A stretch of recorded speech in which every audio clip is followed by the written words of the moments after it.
کۆمەڵەی قوربانیانی چەکی کیمیایی هەڵەبجە کۆتا ئامادەکاریەکانیان بۆ بەستنی سێیەمین کۆنگرەیان کۆتایی پێهێناوە.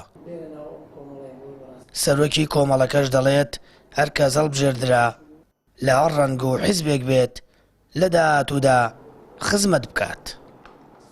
ئەم کۆمەڵەیە لایەنی بارگایەکی سیاسی حزبی نییە و هیوادارین هەموو ئەو لایەنانەی کە لە پارێزگای هەڵەبجەن تمۆحیان لەم کۆمەڵەیە هەبێ بە ناردنی کادری خزمەتگوزار و خەڵکێک کە بتوانێت لەو بوارەی کە کۆمەڵە خزمەت دەکات کادرەکانیان خزمەت بکەن، چونکە بەڕاستی 2000 کەس و کاری شەهیدان بڕیاردەرن کێ ئەکەنە نوێنەری خۆیان و هیوادارین ئەو کەسانەی کە نوێنەر ئەنێرن بۆ خۆ کاندیدکردن خەڵکانێک بنێرن کە جێگەی ڕەزامەندی کەس و کاری شەهیدان بن.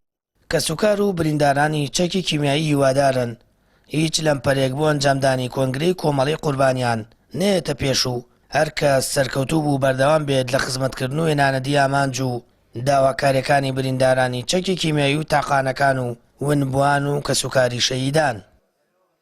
لە پشتی چینەکانی چین و تۆژەکانی هەڵەبجە بووە بە تایبەتی بریندار و کەسوکاری شەهیدانان و داخۆکارێکی باش بووە. هیوادار ئینشاڵڵا کۆنگرەی باش بەڕێوە بچێەوە بەرەو پێش بچێ و کێشە و گرفتەکانمان بە زووی کۆتایی پێبێت. ئومێدەوارم لە کۆنگرەی 1 و 2 توانی بێتمە خزمەتی کەسوکاری شەهیدان و شاری هەڵەبجەی خۆشەویستمان کردبێ.